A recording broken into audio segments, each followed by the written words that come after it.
What is up? This is the Keyholing podcast. With me today, I have the fabulous, the wonderful, my close friend, whom I love very much, Eva. We are talking about the blue deep state, the liberal deep state. How are you doing today, Eva? I'm doing well. It's late over here in Baltimore, but I'm chilling. Well, one thing about Baltimore is it's really close to Washington, D.C. So, just everyone should know that. Do you remember the first time you got banned? So, like, one thing I view the blue deep state as is like the kind of the nanny state, like we see in the UK. Do you remember the first time you got banned from a social media platform? Yeah, I got banned from Twitter like back in like June, I think, for posting ICE agents' faces and the license plates of vehicles they were using for work. And they said it was doxing. And it is free speech, by the way, just legally. No, I It's mean, free of course, speech. of course. I just free speech is like a little bit like too hard, you know? Yeah, and I talked about this with Gummy and Shitnator, and it's like, Hmm. is there a firewall, right? Like, and they Yeah. said the firewall is the like the billionaires that have like made it to where we're only on 3 platforms. That's a firewall now. If you violate Yeah. those social terms, then like that they determine, then they can kick you off basically. Hmm. Which is why it sucks. Yeah.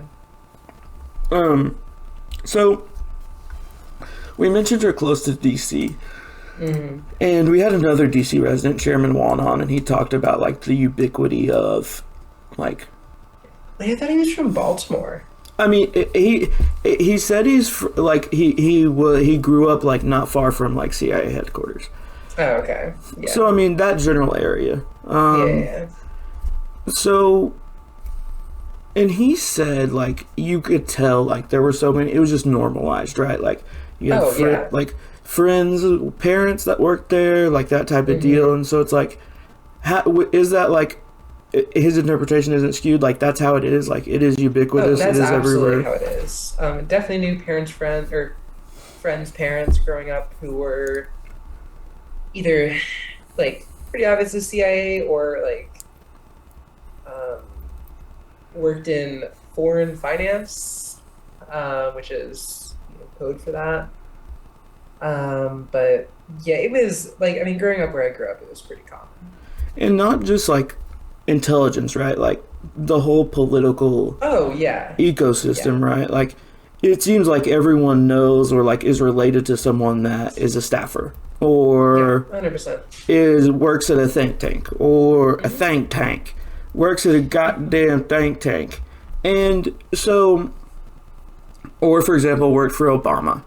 And do Hmm. you remember like that feeling of Obama? Now you would have been relatively young at the time, but like, do you remember that feeling of like Obama's first term, like first uh, Yeah, I mean, wave?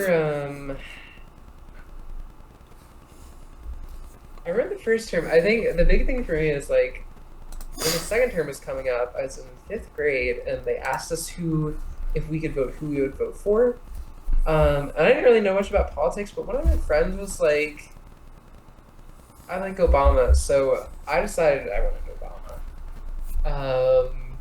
But it was like it was very liberal even from a young age. Like it was. I don't think anyone in my class was supporting McCain. And in an interesting like juxtaposition, I live in like a flyover state in the Hmm. general South. I was one of, and this was in a high school class. Hmm. I was one of 2 people that raised their hand to vote for Obama. So like, Yeah. it kind of shows you how like the two Americas type thing, like they're totally different. But Oh yeah. don't get me wrong, like the hopes were so high for Obama, like, and Hmm. so as we create and kind of discuss, like it's important to remember, like he proliferated the drone program's Yeah. expansion. He proliferated the expansion of the NSA. A ton of Obama ex staffers went to BlackRock, went to these companies, Hmm. are with Palantir now, and so it is a situation where, despite what liberals say, uh, Democrats had a large, and still play a large portion in the growth of this surveillance state and what's perceived as the deep state. Now, it's not the complete Pizzagate angle of like, oh, it's only liberals, right? Like, or it's only John Podesta, which his emails are very weird. Like, people still joke about Pizzagate, but it's very creepy. The art's very creepy. Yeah. And so it really is like, it's just the ruling class that is at the top of all these charts. But I want to talk about the blue deep state today. So one second here. I'm sorry, I'm stopped up. I have something right now. So, and as we're like going to continue, like, none of what I'm about to say absolves Obama or Joe Biden. Like, they are the people that put these people in place. They are the people that manipulate society to work for these individuals. But at the same time, I think we can all clearly see that, like, Trump is being manipulated now. He's old. Joe Biden, in his term, was being manipulated by people. It's very easy to see. But they are evil bastards, and I would be banned if I shared my thoughts on whether they should take responsibility for things. So first we're going to discuss Tom Donilon. Do you know a lot about Tom Donilon, Eva? Or do you know have you heard the name? Okay, Chief of Staff for Bill Clinton. Executive Vice President at Fannie Mae, 1999 to 2005. A very good, very convenient time to leave. Yeah. Very convenient time to leave. A couple years before some mortgages went due. Obama National Security Advisor, 2010 to 2013. Co-chair of the historically bad Just Chillin' in Cedar Rapids 2016 campaign.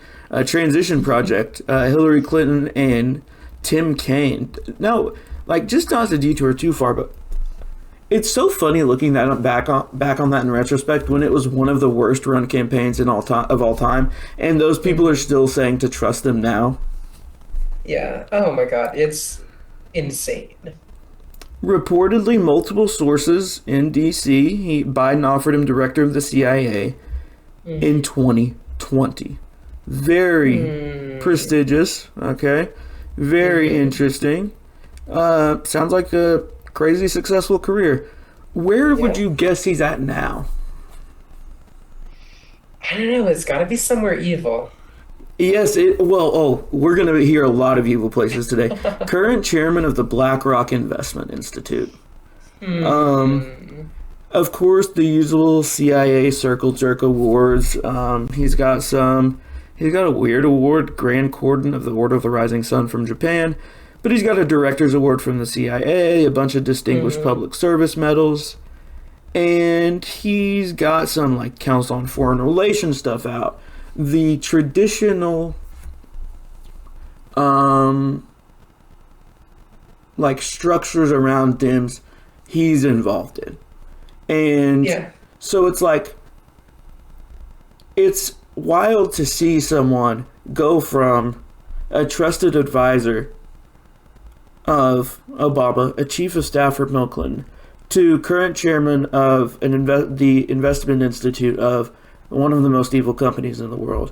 And it's like, no one thinks to question that.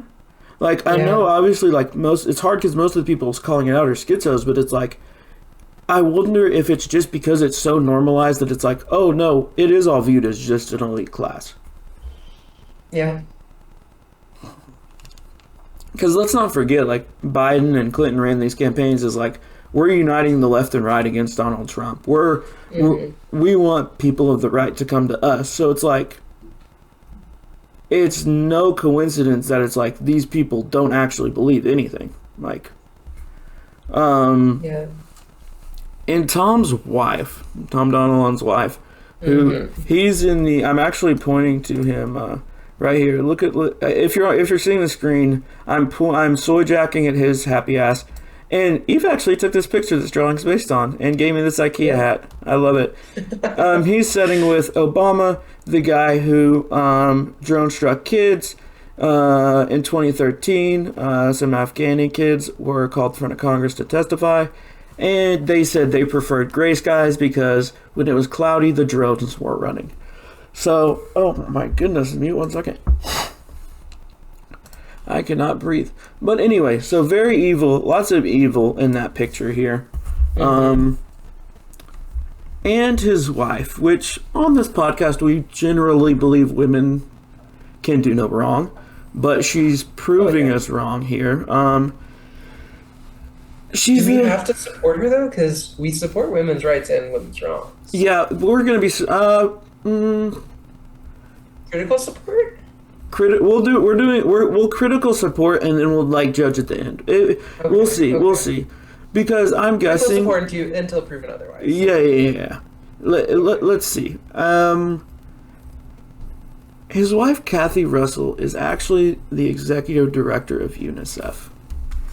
And for those of you who don't know, UNICEF, it's one of these many, like the nonprofit industrial complex. The United Nations Children's Fund, very popular. You see commercials for it, providing humanitarian aid and development for children worldwide. You've probably all seen the logo. The blue is ubiquitous. Everyone knows it.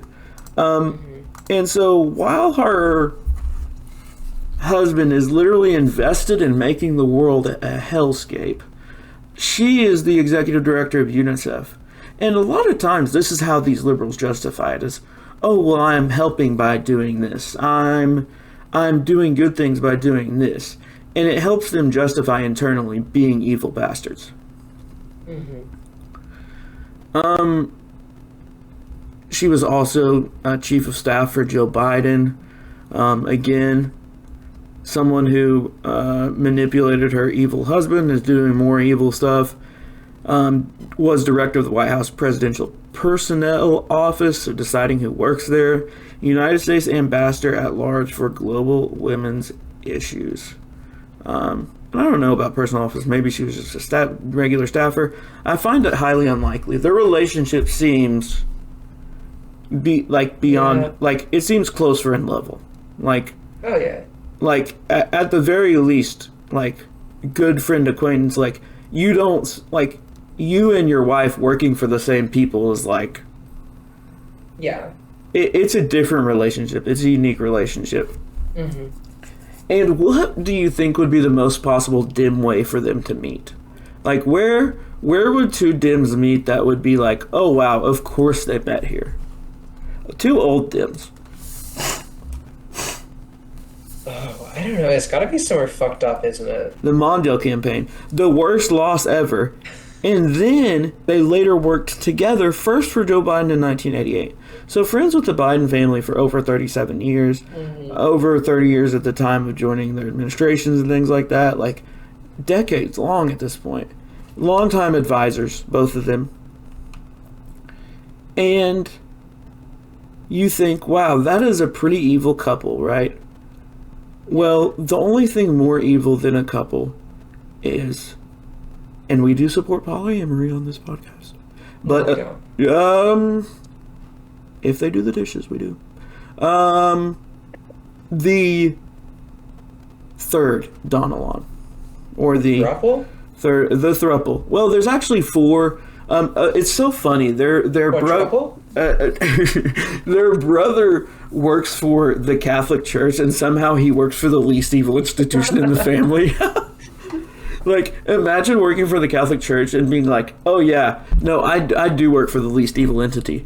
So Tom's brother Mike has been an advisor and consultant for Joe Biden since 1981. Wow. 1981, a friend for, over 4 decades.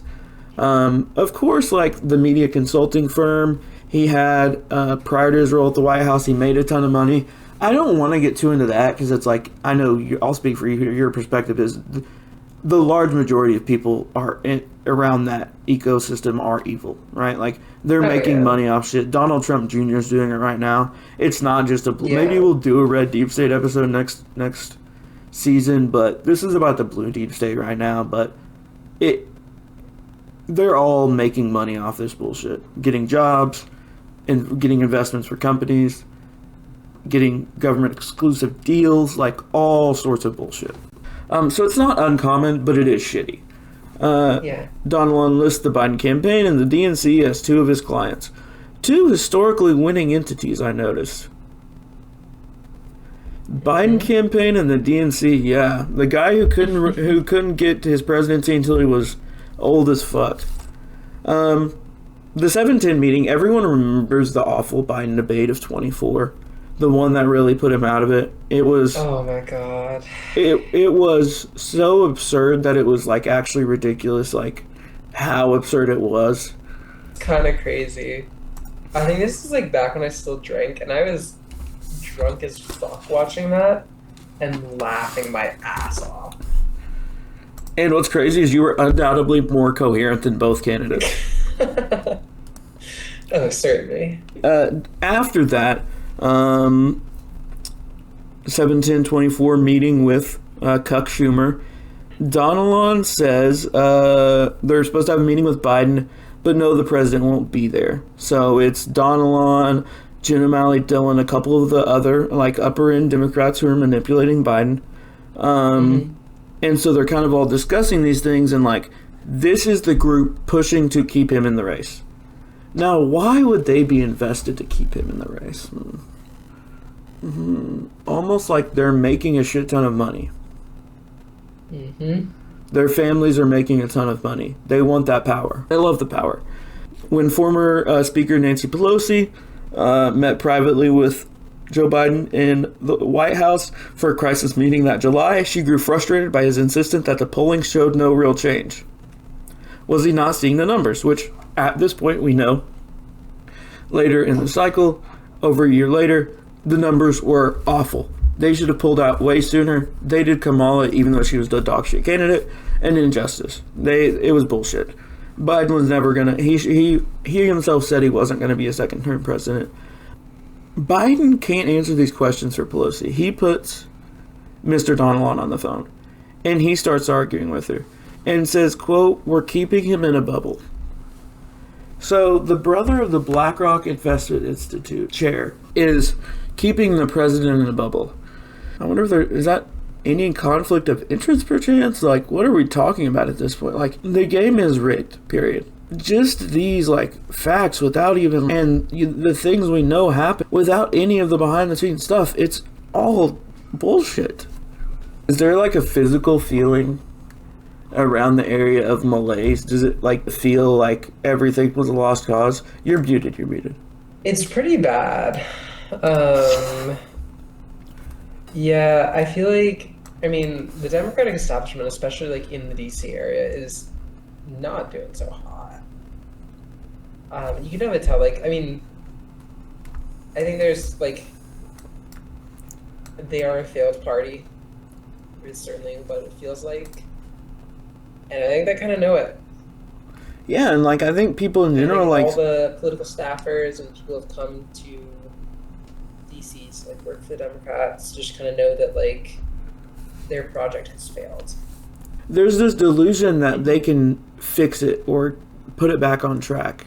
Yeah. And I think it's that like that thrive, that need, that thirst for power, right? It's like if we don't get it now, we aren't getting another chance. There are people that would love to go down with the ship, would feel honored to do so. And how this relates to guns, other than Biden and Obama being evil bastards and working on some gun control, largely it was performative, much like most liberal things. And honestly, Obama was a better gun president than Trump, but that's a whole nother episode. But kind of transitioning into this like elite class disdain for guns. Shannon Watts, Everytown, right? You talked about evil companies earlier. What's another evil company you can think of? She was a communications exec for Monsanto. And it's like... Oh my god. What, like, you cannot preach to me about the importance of child safety.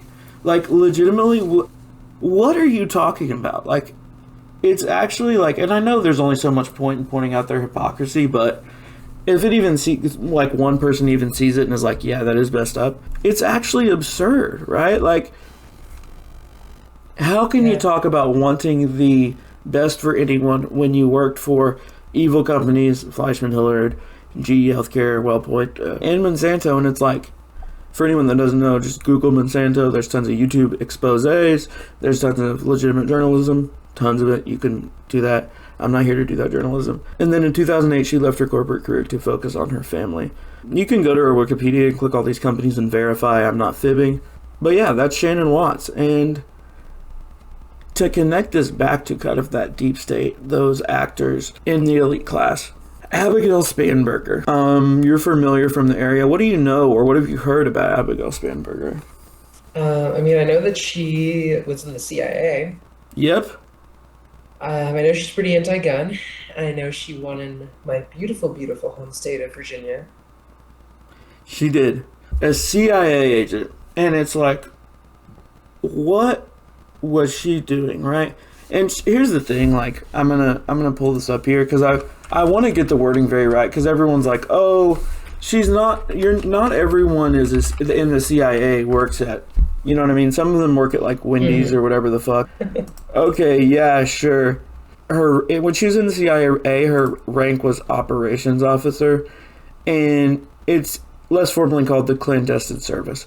Are you shitting me? Actually, Shannon Watts tweeted when Barack Obama, we're back to the Obamas, endorsing her. Shannon Watts tweets, did I mention that Abigail Spanberger credits joining Moms Demand Action as a key stepping stone to running for office? So you're telling me Barack Obama endorsed a former CIA agent that was a Moms Demand Action volunteer who was inspired by Moms Demand Action to run for office? What an absolute surprising. Hell. Yeah, like, is this not spooky? Like, yeah. Not to be like all the rightoid schizos are right, but there is 100% an element of the deep state here, and liberals, even quote unquote progressive liberals, refuse to admit it. Mm-hmm. Like the CIA. Yeah. Part of the CIA called the clandestine service. Alright, like, what? If we made this bit, it would be too much of a joke. It'd be like, no, that's too on the nose. Yeah. And so you kind of wonder, like, there's a large sentiment on the internet, and I know that clouds our vision, like, are people, like, starting to realize this more? Are they done with it? Or will the coconut emojis just take over the earth? Numbers say they... I kind of think people are noticing. I think so too. Like, the numbers on Blue Sky are largely inflated. There was a candidate who had a few hundred retweets on Twitter. I go over to Blue Sky, and I'm not joking you. One like. One like,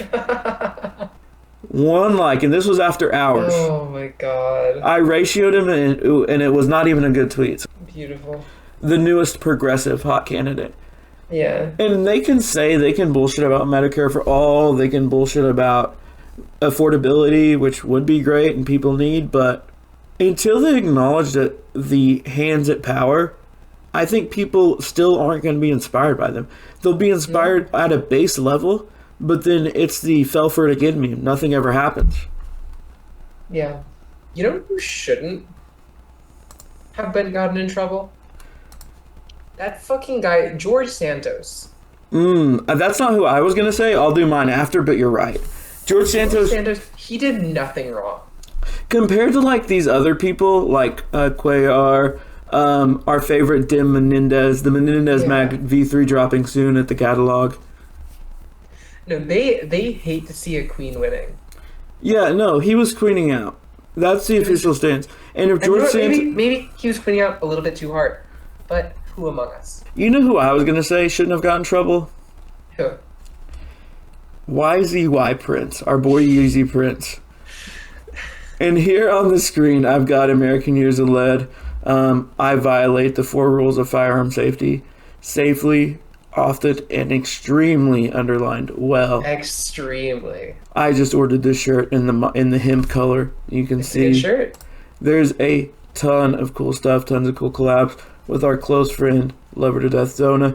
Do you think you're badass enough to print good at getthecatalog.com? Great. We've got the I Violate hat. A couple things here. use the link. Oh, the Great Deviant Ollam. You will have to go through B shirt. Tons of cool stuff. Highly recommend checking it out. Yeezy's our boy. Tons of cool First Amendment merch. Arm the Poor, Eat the Rich. Very cool shirt. It was never about hunting. One of my favorite stickers. Definitely go check out Yeezy Prints. We would appreciate it. Kind of coming to a close here. Do you see a way forward? Like we kind of talked about, is the only way forward for these people to acknowledge the entity that is this blue deep state? Yeah, kind of think so. It's Will just, they? yeah, that's the harder part. Yeah. And I kind of see it. I find it hard to believe that they will. Yeah, no, I do as well, and it's frustrating because it's so easy to see, but at the same time, I've seen Republicans defending Trump pardoning Cuellar. And this is partially the fault of the Republican Party, and obviously, like the Democrats, the Trump reaction to the Democrats, but I just don't see an end right now. And, like, obviously things change really rapidly. Like, J.D. Vance has no juice, negative juice, despite trying to meme himself into juice, the most Reddit vice president ever. I wonder what a post-Trump looks like and whether there's, like, that power vacuum that exists. Yeah, I kind of think there will be. I think JD Vance is definitely going to try to step up to it. Or it's honestly possible that there's kind of sort of like Mike Pence situation where everyone just kind of like forgets about him. Yeah, I don't know. I don't know. I feel like he's a bit more charismatic than he's like no, Pence didn't do anything. Yeah. And Vance is like at least somewhat relevant. Vance does have some aura, but it is negative in my opinion. Mike Pence is a robot. He's a freak of the highest order. And like you can see Trump's disdain for him. So I'm like, I wonder if that's where it goes. But it's like, will this change at all? Like honestly, like neither of us, I can speak for it. Neither of us support either quote unquote party. Yeah. But at the same time, it would be nice if some people were held accountable at some point. But like, it's not designed that way, right? Like we talk about the elite class, the ruling class. They have the money, they have the power, and they want it to stay. Tom Donilon said we got to keep him in a bubble. Yeah. Or like Mike said, that was his brother, said we got to keep him in a bubble. That's what they want to do. They want to maintain that bubble around the elite class as long as possible. And currently, his brother's chairman of the BlackRock Investment Institute. And Trump is targeting South America right now. Yeah. And Mesoamerica, but South America. And it's just the same warmongering George Bush shit all over again. It's the same Obama shit. He's using the tools Obama built. Yeah. And if you believe in the blue deep state, you have to believe in the red deep state. And if you believe in the red deep state, you have to believe in the blue deep state. They're the same thing. Like, that's what I think people should take most out of this is, like, there's people that have been in power forever on both sides. They are making money expanding the United States power that is being used on citizens. That is ICE. Obama and Joe Biden massively expanded ICE's powers. There is no difference. Like, the blue deep state exists 100%. Any liberal that denies it is lying. The red deep state exists. They're shaking hands right now. Again, Trump pardoned Henry Cuellar. An evil dim. I don't know how else you can see it. Like, I just don't understand how people can't see it. Like, is it just that blind, that commitment to the bit, like that they're stuck in that cycle? Yeah, I mean, I think that's really got to be it. It's just they believe what the party tells them. I mean, it's just so frustrating. It really is. And you got Bob Menendez appealing to Trump and Trump pardoning other business people that have scammed people. And again, and people are like, well, Biden would do that. Yeah, no, he would. And Trump's doing it right now. Again, it's the same team. You're on the other team. We're on the other team. It's not blue versus red. They are wanting to uphold a system that you are propping up. You, the individual, are propping up. Not by your own choice or anything of that nature. Well, some do choose to be bootlickers, but we are propping up the system that they are making money off of, talking generational wealth, pardoning each other, going to the same parties, shaking the same hands, kissing the same babies. Gavin Newsom's going on Sean Ryan's podcast. It's all one big fucking joke. Yeah. Yeah, I think you've said everything I would say. Touching on South America a little bit again, is Trump targeting it. Guess who recently, let me pull this up here so I can get the exact date here. Let's pull this up. Let's see. Can you guess, as of March 2025, who struck a deal to acquire the Panama Canal ports connecting North and, well, the Atlantic and Pacific? Was it BlackRock? Yes. Oh my fucking god. So the chairman of the BlackRock Investment Institute, and you don't think the U.S. had a hand in that policy? You don't think the U.S. Exactly. 100%. They're going to militarize it. And the BlackRock Investment Institute chairman seems like someone that would be involved in that decision. Was someone Joe Biden was going to nominate for head of the CIA, director of the CIA. Yeah. Yes, the blue deep state exists. We didn't even get into the Clinton stuff. Like, I didn't want to harp on that because so many people know the stories and there's so many rumors. A lot of it's bullshit. A lot of it's true, obviously. But this just shows these no-name people exist. And there's hundreds of them, thousands of them even. And they're all working to uphold the system. So without working together, without pushing for gun rights for all, pushing against the aggressive, powerful state attacking people, there won't be any progress made, right? Like, and it's so tempting to give up, but there's so many more of us in them, even though there are thousands of people. And just remember, it's not just in DC, right? Like, there's these functions outside of that in like state capitals and things of that nature, but there's military bases in your town and the town over. There's and I'm not saying like every government contractor is evil. That's stupid, and not every soldier is evil. Like, that's stupid. But your neighbor is probably upholding the system. So if I could encourage anything, I just want people to like make people aware of this, push against this deep state, and the episode should have been titled "Purple Deep State" because that's what it is. Like, encourage like you to challenge your own beliefs, look into these things. Trump is pardoning people. Right? Like, if you're a lib listening to this, look into Obama. He is one of the most evil people in the world. I have a joke with multiple friends. Anytime someone posts something about Obama, they're like, do the drone rant. And so there's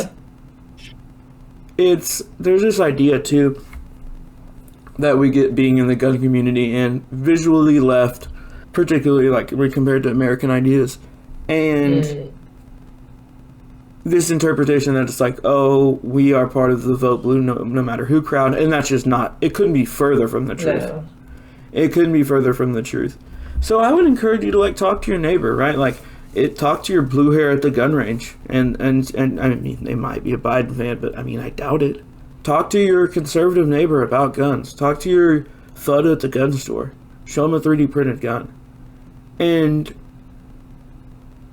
bridge those divides that they want to exist, right? Like, they thrive on us being separated into upholding the system that they're thriving in. Legitimately, like, go outside, touch grass. Eva is the touch grass champion. Like, develop relationships with your neighbors. Like, you become friends with people that you like are outside your proverbial like circle that you would appear on Tinder at. Create a whatever the opposite of a deep state is. Like, we can build that. Like, we can build that, but you have to talk to people. You have to talk to your neighbor. You have to teach people. You have to be patient with people. You have to be patient. And I want to encourage that too, just like patience. When you're giving people this information, and I know I was like a little not patient reading some of this, it's very frustrating. It's very upsetting.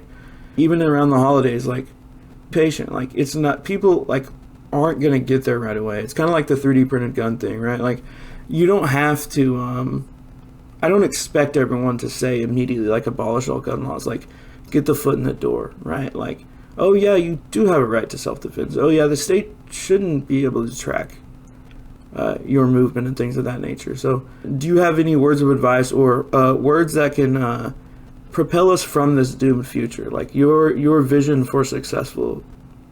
Yeah, I mean, a lot of what you said, touch grass, make friends with people you don't agree with 100% of the way. Log off a little bit. Yeah. No, definitely, that's great. Putting the phone down, like Yeah, put it the down. group chat's going to be there when you get back, probably, maybe. Your account's going to be there, less likely, but it really is something we can win. Another interesting thing about Barack Obama, real quick before we end it. Did you see who follows him on Twitter? I heard that the CEO of Block was. Yeah, it is the CEO of Glock. That'd be crazy if Catherine Glock was ran by a gun deep state. Some are saying it's the gun deep state. I wouldn't know anything about that, certainly. Yeah, well, and I did joke at the time. We'll a call back to double joke telling. But Obama was, and I'll playfully argue this with anyone. Obama was better on guns than Trump, particularly after the notable Las Vegas. And I mean, we have Pam Bondi right now, multiple anti-gun, not even anti-gun, but pro-state people in Trump's administration, and so that is a funny bit, but I legitimately think it's true. Oh yeah, It's kind of inarguable, and. Yeah. All right, well, we will see you next episode.